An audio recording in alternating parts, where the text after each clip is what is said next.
Hey guys, welcome back to the Hukt podcast. I'm your host Kushaj. These are other hosts, Hiren, Umar, and Tanay. In episode 4, we're going to be talking about the most exciting prospect, one that I'm looking forward to, and that's nuclear war. Now, of course, before we start, we should probably look over our first episode, our pilot, since it was so widely popular. So, Tanay, you want to go into a little bit of detail for that? So, our first episode on the Beijing Winter Olympics clearly was successful. I mean, it amassed over 270 views. So I think it's just right that we pay respect to the viewers, which gave us the name of Hukt Podcast, which made us so popular, and refer back to the first episode and its success. So, let's have a bit of a summary of the Winter Olympics. Norway finished on top with 37 medals in total and 16 gold medals, being at the top of both of those fields. Not far behind them was Germany with 12 medals. But what I think is a surprise is that China pulled off 15 medals in total. Now, that's more than they've ever done in any previous Winter Olympics, so that truly is amazing. But I think it's worth mentioning one country which amassed a total of 1 silver medal, and that is Ukraine, which moves us on to our today's topic. Obviously, the massive story in the news these couple weeks, 8 days now, Russia and Ukraine. What do we think, guys? As of today, 498 Russians have died and approximately 3,000 Ukrainians. Is it right? Can we get some opinions? I mean, obviously, I think we could all agree here, right? It's obviously not right to just go into a war because you want somebody else's turf. But what I think is really interesting is that the Russian army, they're superior in manpower, they're superior in technology. And, Ukraine's army, I'm not going to lie, it is a bit of a Soviet-era joke, right? And, well, despite all of that, the Russians aren't, advancing as they're expected to, They would have probably, if most people would have expected, the country to be at least in a situation way worse than it is right now. But that sort of resolve and that strength that the Ukrainian people have been showing, it's pretty impressive. What do you guys think? I think that in relation to this issue, we just need to realize how important this is because, look back at 1932, I think, we had the event of the Holodomor, which was, as other people know it, the Ukraine famine, which was in relation to Soviets trying to industrialize themselves, because as a result of that, there was a famine in Ukraine. So this is truly a sensitive topic which has been going on for years, and I just think that the magnitude of this issue needs to be realized. What do you guys think about the current events? Dude, obviously it's a really sad thing. I think it was obviously quite rushed as well, and I think that the sanctions obviously do something, but they don't really help. Did you guys see Volodymyr Zelensky? Yeah. Remember when he sent that thing, I need ammunition? Not a ride back home. Yeah. I love seeing how much strength he's showing, how much support he has, and it's reported that he's not gonna leave the country until. Yeah, I think I saw a picture today. It was Zelensky on the front lines, and it was comparing Putin to him sitting in his offices on this table, with all of his advisors a mile away across the other side of the table. I think it just shows the disparity in beliefs and character between the two. Oh, I'm not gonna lie, that is a nice sentiment. But if you look into 2014, right? Because Russia invaded Crimea in 2014, and before that, right, the Ukrainian president, he was not during 2014, a little bit after that. The Ukrainian president was also looking over the front lines, and I think the picture you're referring to, it was actually taken previously, before the war started, actually. And I know it's been circulating around a lot, but I looked a little deeper into it, and yeah, it's actually not from the current war; it was from before. So I think it still definitely shows his character. You see Putin accusing him of leaving the country, and then he's come out and said a picture of him. A recent picture this time of him in the capital Kiev saying that he's going nowhere. So I think it definitely shows his character. I think he's all right.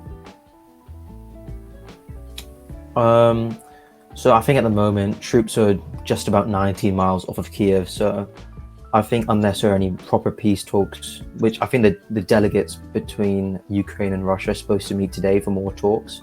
Obviously they didn't go very well yesterday, but I think bar diplomatic intervention. This could be a proper invasion. This could be Ukraine falling into Russia. What do you think?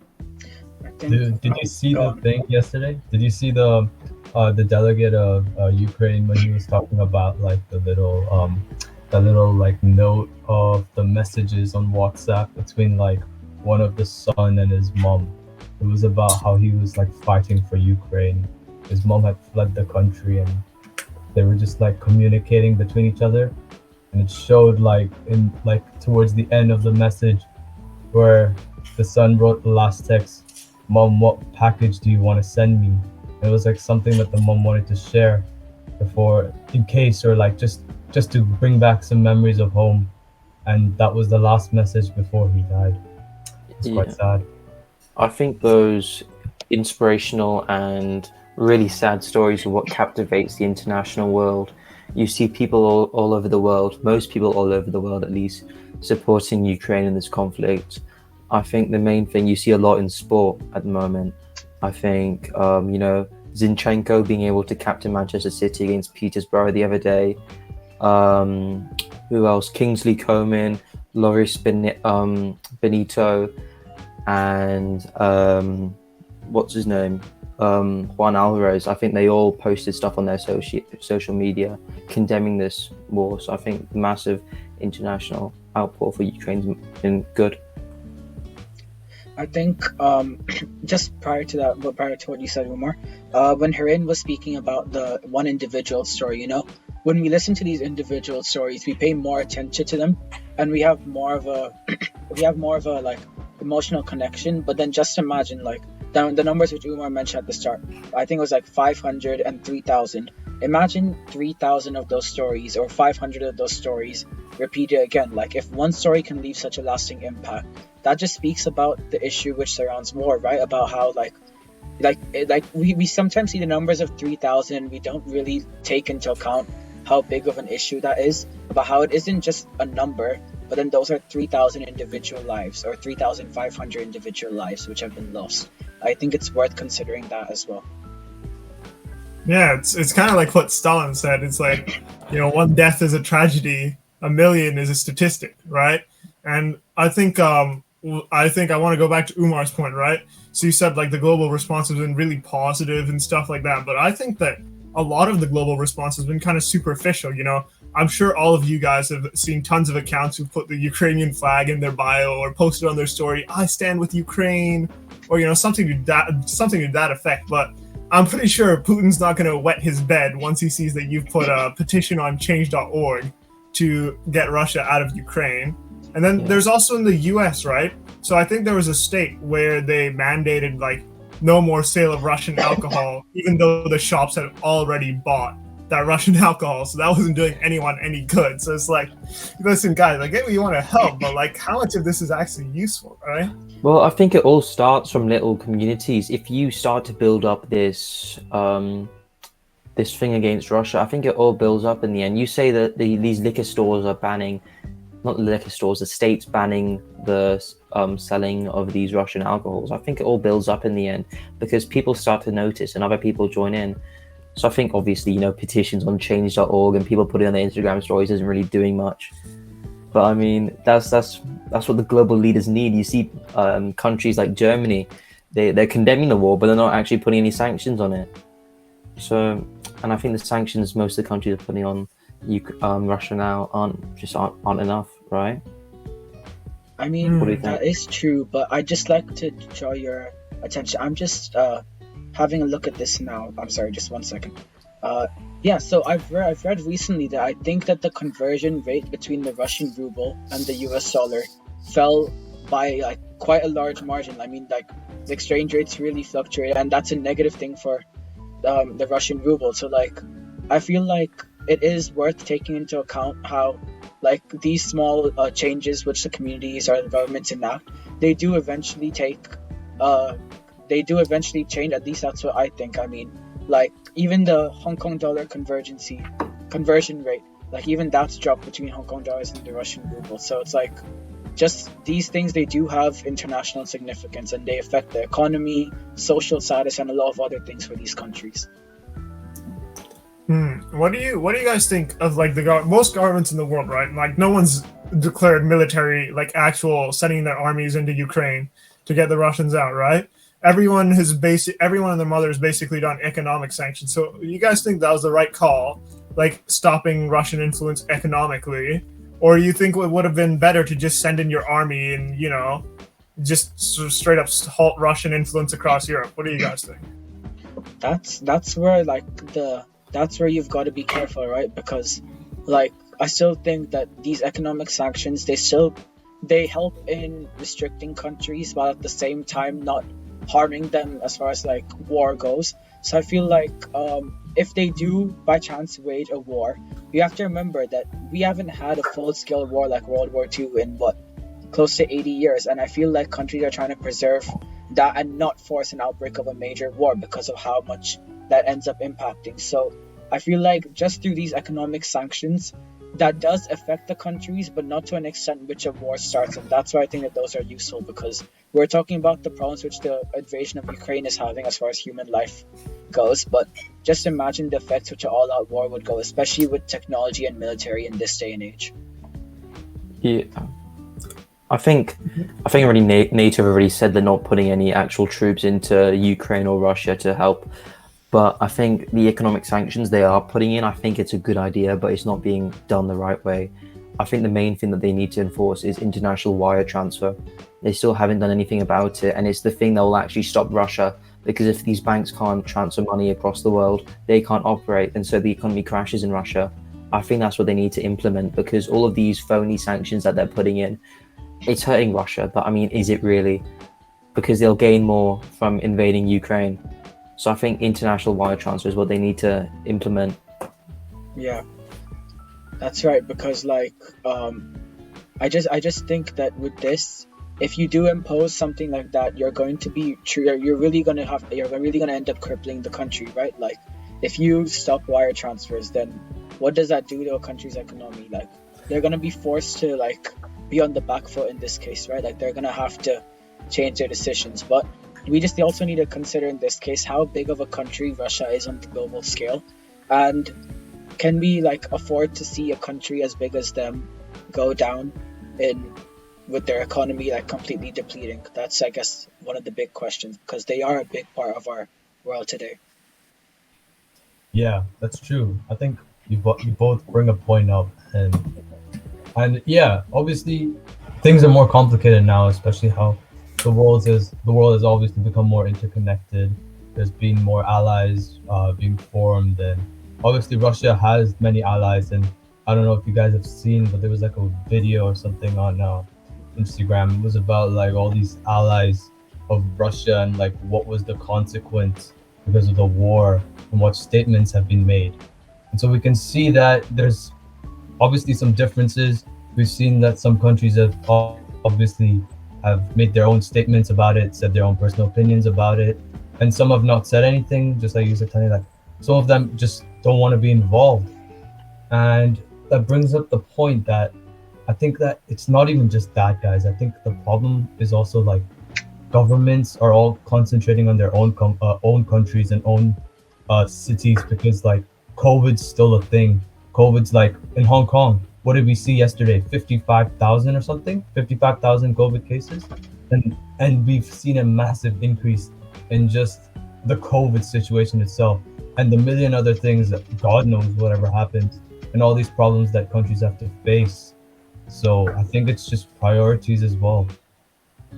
Yeah, I mean, you're right, because either way, governments would be criticized. If they invest on military, they would be criticized. If you invest on healthcare, they're criticized as to, why didn't you invest in helping in the war effort? So either way, you can't really avoid this criticism. And I guess that's where the problem falls. With a limited government, with the limited amount of money that which a government has, where do they put their money in? Can they afford a large-scale war or not? I think it's well. No, you got this. Okay. I think the main thing is what's it called? Back during the Vietnam War, you see the domestic outrage to the war in Vietnam in America, and I think it'd be the exact same thing. People don't want their own people to die on foreign soil, and I think that's completely right. Why should people from around the world go to fight and die in Ukraine against their will? I think that's the main thing that I just don't see happening. I don't see NATO putting any foreign troops into Ukraine to stop the war, and I don't see them providing any actual military force against Russia. You know, it's been like stated, right? So obviously you've seen a huge, not really a backlash, but I guess you can see all the memes, right? No one's really interested in getting drafted for World War III. So you can obviously tell everyone's populations are not going to be huge fans for going all the way to Ukraine. But I argue on the moral grounds, right? Like, aren't you sort of ethically inclined to protect democracy globally and to like sort of prevent the expansion of greed and sort of, I guess, dictatorship that Russia has? And, you know, it might still be foreign soil, but in the end, it'll be a better place, I think, if there's one less huge dictatorship running it. So I reckon that's that. And I think that is like sort of a moral imperative that, you know, you're sort of obligated to go fight and help out in a defense for democracy. But you see what happened in the late 1930s with Germany. Collective security was the way to go, but France and Britain didn't implement that, and they just used appeasement. And eventually, when Germany invaded Poland, it was all over. So I think it's the same situation again. We need collective security this time, and that's not going to happen by force. I think that has to happen by economic sanctions, because these political leaders around the world have their own agendas, right? Biden won't send American troops to die in Ukraine as much as Boris Johnson won't send British troops to die in Ukraine, because they all have their own domestic agendas, and they want to be re-elected, and they're not going to do that by sending their own people to go and die. I think that's the... Yeah, sorry, go on. Yeah. No, go on to it. I think, Umar, you mentioned about appeasement in the 1930s, and I feel like that's something which countries today need to really avoid, because appeasing just means trying to save yourself as long as you can, because all that does is you're giving more leverage to those who you're trying to appease. And for those of you who aren't aware of what appeasement is trying to reach a negotiation with another country who's on the offense by instead giving them more leverage over a situation. So if countries do try to appease Russia, that would just be asserting to Russia that, like, you know, they're dominant in this case. You know, the way which they want things to run will run. And I feel like that's why taking more hard measures like economic sanctions, that's adding to what Umar said, that's necessary, because it shows that, you know, you aren't going to back down. So I think that's also what's necessary. And you also see America's just pulled out of their own war themselves. They just pulled out of the Middle East. So why would they go and just do it all again in Ukraine? So I don't see it happening. This is like some really good discussion that we're having, guys, but I'm not gonna lie, you know, we're here for nuclear war, you know, we're here for the nukes, you know, we're talking about conventional warfare and economic sanctions, right? So what do you guys reckon are the chances this war turns nuclear? I think it depends on Russia, because NATO aren't going to use their nukes first. So unless Russia threaten to use their nuclear weapons against Ukraine, I don't think it's going to happen. I don't think Russia will use their nuclear weapons. I think they're smarter than that, because, well, pretty much Russia's nuclear arsenal is equivalent to all of NATO's. So I think it's quite close, but I don't think they'd use nuclear weapons. I think, Umar, what you said is also right, because, like, the only time when nuclear weapons have been used in armed conflict is when we look back at the Second World War in 1945, when America dropped 2 bombs, codenamed Little Boy and Fat Man, I think, on the cities of Hiroshima and Nagasaki, which killed over 200,000 people. And since then, while we've had countries like Great Britain, France, India, Pakistan, the Soviet Union at the time, while they have developed their own nuclear weapons, they've only tested it and demonstrated the power of it. They haven't gone to war with any other country while using it, because the consequences behind that are truly, like, they are quite big, because the only time when they've been used, it resulted in 200,000 deaths. So I think countries need to be careful surrounding this issue, because they can't just easily go on and use their nuclear powers even if they have it. Yeah, look, you guys make a point, and I think I kind of have to disagree. In terms of like Russia, I don't think that the way that Putin's representing himself now at this current stage, I don't think that he's gonna be backed down by just a warning or two warnings. Did you see before Ukraine? This guy had what, 2 or 3 warnings before he went and did it, even though the whole world put the news out about like the economic sanctions, everything that could cause them to, something would happen to Russia because of this, or this would be given as a punishment because of this. He only took the 3 warnings and he went straight for it. And obviously now that the newer technologies for like nuclear missiles have arisen, I don't think he will be backed down as much. But I think there's definitely a possibility that the nuclear war could occur. What do you guys think? Yeah, I think we saw it in the Cold War, but that's my point. But go on, Shaq. I'm just gonna throw a random figure out of here.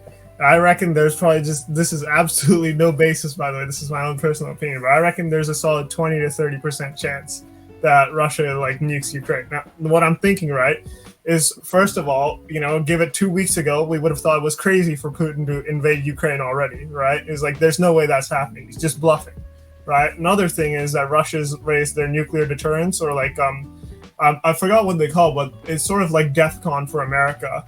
And they've raised it a level, and he's preparing his nuclear forces, so there's that as well. And I think there was another thing where he's moved his family to a nuclear-proof bunker in Siberia, or at least that was the accusation, so there's that as well. And I think finally, the Russian army is just not doing as well as expected, right? A nuke would be a pretty fast way to end this war, considering that Ukraine is mainly fighting in urban cities, right? Because that's the best way you can use guerrilla tactics against Russian forces. So I honestly think that a nuke, although it would be absolutely disgusting in terms of globally,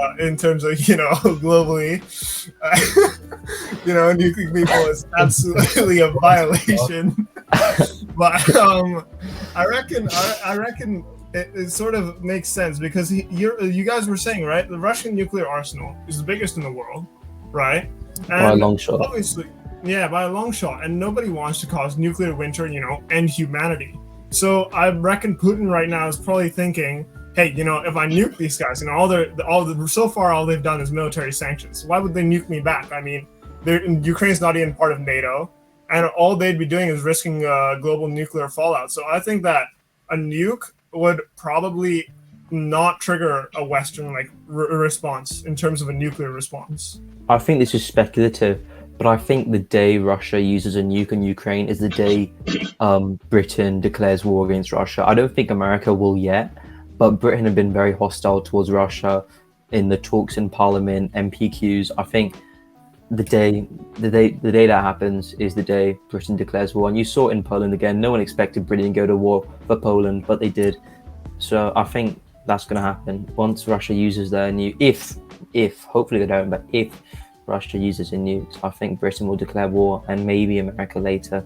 Yeah, I mean, we saw the strength in excuse me. We saw the strength in Boris's statements, saying that like I think he said like we will impose heavy economic sanctions, but showing that he was one of the first to speak out against Russia as far as global leaders go, and to make their country's intentions clear that they don't condone what's happening. And I think what topic that raises is that Umar, you had mentioned about how Russia is the leader in nuclear power by a long shot, but we just got to consider this, that in this day and age, look at the system of allies, right? I mean, when you talk about Russia being ahead by a long shot, if they've got allies, how far ahead are they? Like, you've got whatever allies they have. If you add their nuclear power as well, you've all of a sudden got a state where it's like one side has like simply power which can't be controlled. Like, it could level the earth if they really wanted to. So it's just, I feel like that is the main thing which countries seem to be considering, that like if a full war does break out, like if we look at World War II, it was simply a system of allies. Like, one country declared war on another, one country became allies with another, the ally system just keeps running like that. And so I think that's what they're considering, that if one country decides to wage war on another, what would be the domino effect behind that with other countries? Yeah, dude, that was really informative. I like the way you put that. I think Thank you. Boris. I think Boris. Okay, you're gonna take a minute. You're gonna take a minute. I appreciate Thank it. you, Tanay, for you informed us all. Of course. Today, Well, man, Bill Nye, the science guy. Only on the Hukt podcast. Only on the Hukt podcast. I'm sorry, guys, but I think Boris Johnson has his own problems. I mean, the whole party just wants him out, bro. They just want him out of prime minister. I think him doing anything after that or before that, I don't think that's gonna be possible. He has his own problems, bro. Well, yeah, you see that, but I mean, the best way for a leader to get support is to go to war. You saw in the Falklands of Argentina in the 90s how their dictator needed support, and he just went to war against the British. So I think that is the best way to gain support if you win a war, because that just gives you, patriotism and that. So I think that's. Yeah. But Yeah, I'm go not, on. I really hope they are. Yeah, I mean, I think You really hope they go to war, or I didn't say that. I don't think I you said didn't that. finish that sentence. so let's just try and avoid any of us getting cancelled here. So I think adding to what Umar said earlier, I mean, Third man watching this podcast. yeah, You never know. to whoever is still here after 25 minutes, we'd like to thank you first of all. But yeah, just to avoid us getting cancelled, I think adding to what Umar said about wait, what did Umar say? Okay, sorry, I forgot what Umar said. Okay, Thank you today. Thank you. okay, who has the Boris. next point? Oh yeah, yeah. So about how winning a war draws support. So like, I mean, for example, if we look at World War II, right? I keep drawing back just because of how much of a big event it was. But in 1945, Winston Churchill was removed from office, but then because they considered him as the wartime hero and all of that, he got re-elected in 1951. So it's just winning a war does increase your political support. So when Hiren says that Boris Johnson has problems in the UK, if he goes to war and if he shows how he's willing to fight for democracy, that could in turn increase his support. So it might be something which other countries should also consider, that, showing your aggression on an international stage could in turn benefit your country itself. Yeah, I Yeah. think the way this war is presented in the UK is massive, because you see the amount of influence of Russian oligarchs with their businesses in the UK. It's been immense, the public reaction, and you even see Roman Abramovich is being forced to sell Chelsea now because of everything that's going on, because he's banned from entering the UK. So I think the Russian influence in the UK is immense, and it's a massive problem really for them. All these people that have become rich. Yeah, exactly. All countries have got this Russian influence, and that's because of the people who became rich during Putin after the collapse of the Soviet Union.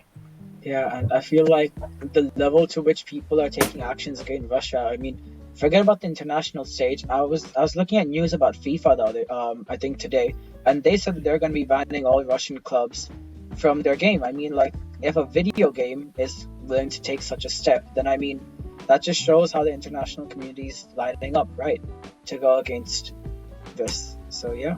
Yeah, so I think. Go on. Nope, go. I was just gonna say, guys, this is open to anybody. Interesting question. What do you think this is gonna be? How is this gonna affect the Olympics for Russia? I don't think they'll be able to complete. I don't think they'll, unless it's resolved by then. I don't think they'll be allowed to compete in the Olympics. I mean, they've already been banned once, right? Yeah. That's why ago. they call them the ROC Types of right charm. now. Yeah. They aren't just called Russia, or as they used to be called the Soviet Union. Now it's Russian Olympic Committee. So I mean, that just shows that like they're already a bit risky in the Olympics. Let's just go on to see what happens next.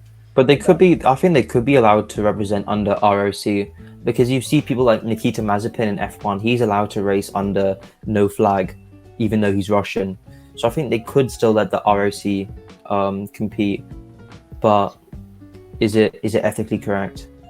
Because I mean, I guess the side behind allowing Nikita to keep racing is that, like, just because of the government's decision, can you impose strict rules like this upon every single Russian person there is around the world? I mean, now we just have to hope that issues such as racism and all of that doesn't start surrounding the Russian people, because I mean, we've seen so many cases where Russian people themselves are voicing their opinion against the government's moves. So, can we really condone the whole international committee placing their views on Russian people as a whole?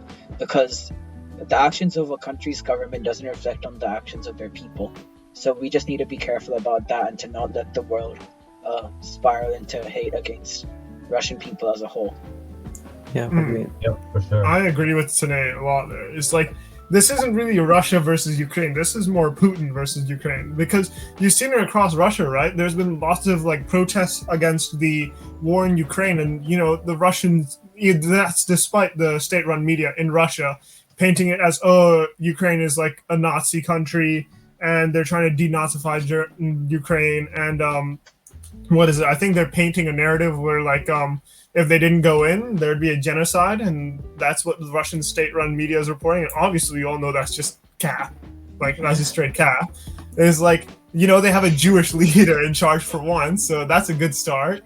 But it's sort of that sort of, despite all of this sort of control over what the people can see, you still see all of these people seeing the truth and while fighting the government's action. And I honestly think that this was a really bad move by Putin, because now as people sort of know the truth, their soldiers are dying on foreign soil for no apparent reason. And it's like, I really don't think his government's going to survive for a lot longer after this. Give it like, I reckon 2 decades max. I don't think it's going to 2 decades. I think that's being generous, I think as soon as this conflict is over, he is gone. Yeah. And go on, sorry. No, cool. That was pretty much my point. Go. Yeah, it's just adding to what Kushaj said about denazification. I'm going to go in with another World War II fact, but Ukraine's leader, his grandfather was one of 4 brothers who fought against the Nazis in World War II as part of the Jewish resistance. And only one of those 4 brothers survived, and his grandson is the leader of Ukraine today. So I feel like it's a bit off that Russia's labeling it as the denazification of Ukraine when Ukraine's leader fought against the Nazis. So I just feel when Ukraine's leader's grandfather fought against the Nazis. So I just feel like that's I think it's a bit of an odd statement, and they should have really considered where the leader is from before they made that remark. Clearly he's uninformed, man. Clearly Putin's uninformed about what on earth is going on. Yeah. To bring something aside, did you guys see the Ben Shapiro post? The one where it was like 2020, China takes Hong Kong, the West does nothing. 2020. Yeah. I think I saw that in a couple of Instagram stories. Yeah, same. Yeah, did you guys see it? And then it was like 2022, Russia takes Ukraine, the West is in retreat, and everyone with half a brain knows that Taiwan is next on the menu. I don't want to go too much on this topic here in the Hong Kong and Taiwan thing, because I think obviously that's something that's really complicated. But what about the Russia thing? I mean, it's true, isn't it? I think because that post itself. I mean, if you look at how it's going across, there is mentions of massive countries against small countries, and I feel like that's a trend which is being exploited now. That big countries in general, because they realize their power which they have, they try to impose their own rule on small countries, which has been happening for centuries. I mean, the whole concept of empire, or the whole concept of just a country invading another country, is they believe the other country is smaller in size or less powerful, so then they try to enforce their them invading the other country. So I feel like that's just a trend which is being followed now. Yeah, Kushaj? Well, I had something to say, right? But then I forgot it. So now I don't have that thing to say anymore. Okay, I think on that note, and it just like came out there, yeah? Yeah, it came in over here, and then it just, just hasta luego, man. I think on that note, Kushaj, I think you should wrap us up. Wrap us up? Wrap us up. Whoa, come on, man. I'm not interested in wrapping you up, man. No, you're taking L's today. We're all having a bit of an error. Right. Kushaj, man. So, leave me be. Just for you, man. I'll let you be. Right. So thank you guys so much for listening to today's episode. We went more into the Ukraine-Russia concept, or at least the war, but thank you so much for watching to the end if you're still here. Really appreciate all of your viewing, and of course don't forget to follow us on Instagram, subscribe to our YouTube channel. You know, our Spotify is popping off eventually. Give it a couple years. And yeah, today you wanted to say something? Yeah, and just as a bit of a surprise, if you have made it to the end of our episode, be sure to message us on the Hukt podcast saying that you've made it here, and we'll give you a cookie.